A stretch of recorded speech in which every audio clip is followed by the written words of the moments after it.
का और हमारे मंच पर जितने भी खास मेहमान हैं सबका जोरदार तालियों से स्वागत कीजिए प्लीज।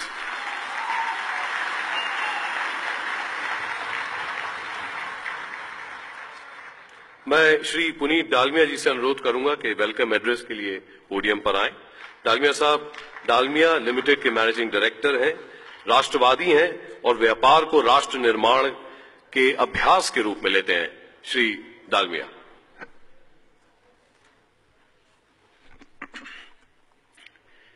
सवा सौ करोड़ देशवासियों के उज्जवल भविष्य के लिए रात दिन एक करके कड़ी मेहनत करने वाले और भारत की अंतर्राष्ट्रीय छवि को आसमान पर पहुंचाने वाले भारत के परम लोकप्रिय प्रधानमंत्री श्री नरेंद्र मोदी जी का आप सबकी ओर से मैं स्वागत करता हूं।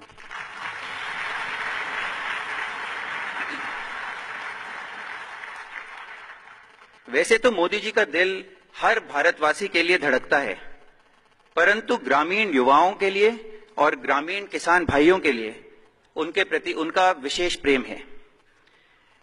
गुजरात में जब वो मुख्यमंत्री थे तो एक तरफ रेगिस्तान था और एक तरफ पाकिस्तान था, लेकिन गुजरात एक पहला राज्य था जहां पे 24 घंटे हर घर में और हर किसान को बिजली प्राप्त हुई। और मैं आपको एक 16 वर्ष पूर्व घटना सुनाता हूं। एक विवाह के कार्यक्रम में मेरी मोदी जी से मुलाकात हुई। उस समय मैं एक इंटरनेट कंपनी चलाता था और नया नया कॉलेज से पढ़ के निकला था। तो उस टाइम मोदी जी ने मेरे से पूछा कि बेटा तुम क्या करते हो। तो मैंने सोचा कि मैं एक इंटरनेट कंपनी है, कैसे समझाऊं। Naukri.com जैसे जहां पे लोगों को नौकरी मिलती है उस तरह की कंपनी थी, जॉब्स अहेड था उसका नाम। तो मैंने समझाना शुरू किया कि साहब लोग बायोडेटा अपना डालते हैं और कॉर्पोरेट जॉब पोस्ट करते हैं और उससे लोगों को मिलाते हैं हम। 1 मिनट में उनको समझ आ गया और उन्होंने बोला कि हमारे गांव में चौक होता है, हर गांव में एक चौक होता है जहां पे लोग रोज जिनको काम चाहिए होता है वो आते हैं।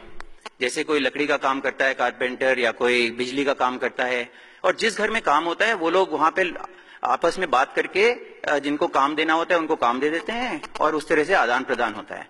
तो ये पूरा चीज टेक्नोलॉजी के थ्रू बहुत एफिशिएंट हो सकता है। तो आप गुजरात में आके ये काम करिए। तो मैंने सोचा कि साहब अभी तो कोई इंटरनेट भी नहीं है, वहां पे टेलीफोन भी नहीं है, मोबाइल फोन भी नहीं है, कैसे होगा। तो मोदी जी ने मेरे से एक प्रश्न पूछा। उन्होंने कहा इससे लोगों का फायदा होगा। मैंने कहा हाँ साहब इससे लोगों का बहुत फायदा होगा। तो उन्होंने बोला कि अगर लोगों का फायदा होगा तो प्रयत्न करते हैं, एक किवाड़ बंद होगा दूसरा किवाड़ खोल लेंगे, कोई ना कोई रास्ता जरूर खोज लेंगे। तो उस समय से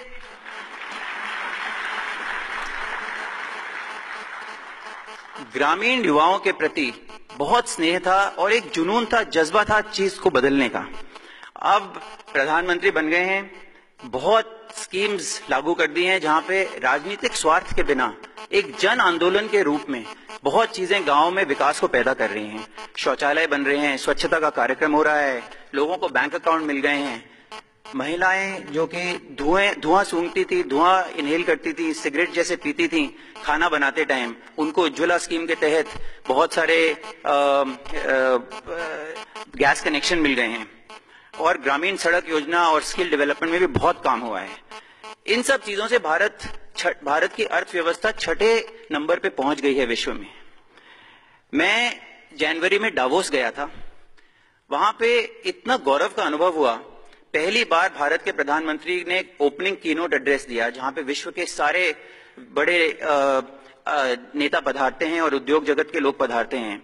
और जब वहां पे लोगों कीनोट एड्रेस खत्म हुआ तो वहां पे गोरे वेटर्स पगड़ी पहन के समोसा और ढोकला सर्व कर रहे थे। इतनी खुशी का अनुभव हुआ।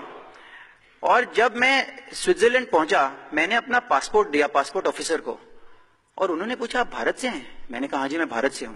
मैंने उससे आप पूछेंगे कहां रहोगे, कितने दिन रहोगे, तुम्हारे पास पैसा है क्या।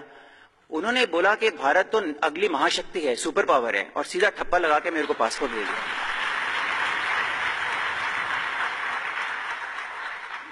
तो भारत के पासपोर्ट का सम्मान और भारत के पासपोर्ट की पहचान अंतर्राष्ट्रीय जगत में उसको बहुत सम्मान मिला है, बहुत ख्याति मिली है। मुझे लगता है कि अगर भारत को 6ठे नंबर से 3रे नंबर तक पहुंचना है विश्व में तो भारत के किसान और भारत के युवा की भी वही पहचान और वही सम्मान होना पड़ेगा जो भारत के पासपोर्ट का आज हो गया है। पर यह सब कैसे हो? पीएम साहब तो 16 घंटे काम करते हैं बिना छुट्टी लिए, बिना कोई परिवार के साथ समय गुजारे। अपने आप को उन्होंने देश की सेवा में झोंक दिया है। पर प्रश्न ये है कि हम क्या करेंगे? यहां पे बहुत प्रतिभाशाली लोग इकट्ठा हुए हैं। 29 राज्यों से 1000 लोग हैं जिन्होंने बहुत अपना जन कल्याण के लिए काम किया है। मैं आप सबका स्वागत करता हूं, आप सबको बधाई देता हूं। आप सबने कुछ न कुछ नेतृत्व दिखाया है। सबको योगदान देके इस देश को बनाना है। अगर हम अपने पूर्वजों से सीखें तो सबने मिलकर समाज का निर्माण किया। प्याऊ लगवाए, धर्मशाला बनी, स्कूल बने, अस्पताल खोले गए। कोई छोटा बड़ा नहीं था। सबने अपनी हैसियत के मुताबिक, अपनी काबिलियत के मुताबिक अपना योगदान दिया। किसी ने धन दिया, किसी ने श्रम दिया, किसी ने अनुभव दिया, किसी ने ज्ञान दिया। इसी से समाज का निर्माण हुआ। हम सबको मिलकर एक नए भारत का निर्माण करना है। छोटे छोटे कदमों से, छोटे छोटे कार्यों से साथ मिलकर हम बहुत आगे बढ़ सकते हैं। कोई वृक्षारोपण करे, कोई बच्चों की पढ़ाई पे ध्यान दे, कोई बुजुर्गों को सहारा दे, कोई भूखे को खाना खिलाए, कोई सफाई अभियान चलाए, कोई दिल में देशभक्ति जगाए और कोई सकारात्मक सोच लाए। इस तरह से हम बहुत आगे बढ़ सकते हैं। यहां तो बहुत मेधावी लोग जमा हैं। अगर आप अपनी शक्ति पीएम साहब के साथ जोड़ दें तो उनकी शक्ति 1000 गुना हो जाएगी। यहां 1000 लोग हैं।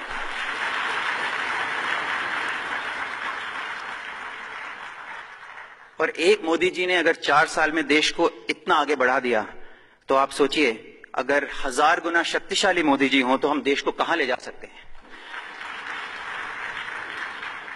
मेरा आप सबसे आग्रह है कि इस मूल्यवान जीवन को इस कुछ दिन या कुछ महीने या कुछ साल देश के नाम कर दें। बहुत सुकून और बहुत आनंद का अनुभव होगा। अपने जज्बे को, अपने जुनून को, अपने आइडियाज को पीएम साहब के साथ जोड़ दें और हम संकल्प करें कि हम इस देश को एक आदर्श देश बनाएंगे तो कोई हमारे को नहीं रोक सकता। डालमिया भारत ग्रुप 5000 गांवों को अडॉप्ट कर रहा है और उन ग्रामों में हम परिवर्तन लाएंगे। और मैं आखिर में ये कहना चाहता हूं पीएम साहब के शब्दों में, वक्त कम है, जितना दम है लगा दो। कुछ को मैं जगाता हूं, कुछ को तुम जगा दो।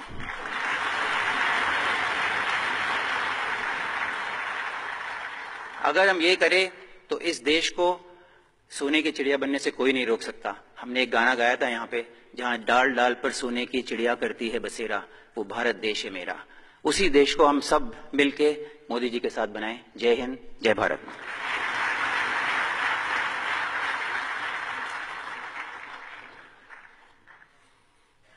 परिंदे